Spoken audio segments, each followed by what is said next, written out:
Hello everyone, ఈరోజు మనం సింపుల్గా అనపకాయ కర్రీ అదేనండి సొరకాయ కర్రీ ఎలా చేయాలో చూద్దాం. ముందుగా ఒక లేత ఆనకాయ, 3 పచ్చిమిర్చి, ఆనియన్ తీసుకోండి. ఇక్కడ నువ్వులు వచ్చేసి మెయిన్ ఇంగ్రీడియంట్ అనమాట, ఫ్రై చేసుకొని పెట్టుకోండి. ఇక్కడ నేను ఫస్ట్ పచ్చిమిర్చి, ఆనియన్ వేసుకున్నాను. ఇవి ఫ్రై అయిన తర్వాత పసుపు, కొంచెం ఇంగువ వేసి ఫ్రై చేశాను. ఇవి కూడా కొంచెం మగ్గిన తర్వాత ఆనకాయ ముక్కలు చిన్న ముక్కలుగా కట్ చేసుకొని అవి వేసుకొని ఫ్రై చేసుకోండి. అవి త్వరగా మగ్గాలి అంటే కొంచెం సాల్ట్ వేయండి. సాల్ట్ వేయడం వల్ల ఆనపకాయ ముక్కలు అనేవి చాలా త్వరగా మగ్గిపోతాయి అనమాట. సో ఇప్పుడు ఒకసారి అంతా కలుపుకొని మూత పెట్టుకొని పక్కన ఉంచుకోండి. మనం ముందుగా ఫ్రై చేసి పెట్టుకున్న నువ్వుల్లో కొంచెం కారం, సాల్ట్ వేసుకొని మెత్తని పొడి, ఇలా వీడియోలో చూపిస్తున్నట్టు మెత్తని పౌడర్ చేసుకొని పక్కన పెట్టేసుకోండి. ఇప్పుడు మనం కర్రీ ఒకసారి కలుపుదాం.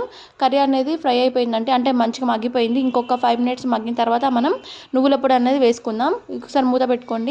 సో ఇప్పుడు కర్రీ అనేది బాగా మగ్గిపోయింది అనమాట. ఆనపకాయ ముక్కలు కూడా ఉడికిపోయినాయి. ఇప్పుడు మనం ముందుగా పొడి కొట్టుకొని పెట్టుకున్న నువ్వుల పొడి అనేది వేసుకొని ఫ్రై చేసుకోండి.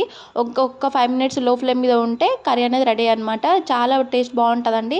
మెయిన్ ఇంగ్రీడియంట్ వచ్చేసి ఇక్కడ నువ్వులు అనమాట. నువ్వులు ఖచ్చితంగా వేయండి, నువ్వులతోని టేస్ట్ అంతా. సో మీరు కూడా ఖచ్చితంగా ట్రై చేయండి, మీకు ఖచ్చితంగా నచ్చుతుంది. సో ఎలా వచ్చిందో కామెంట్ బాక్స్లో చెప్పండి. Thank you for watching.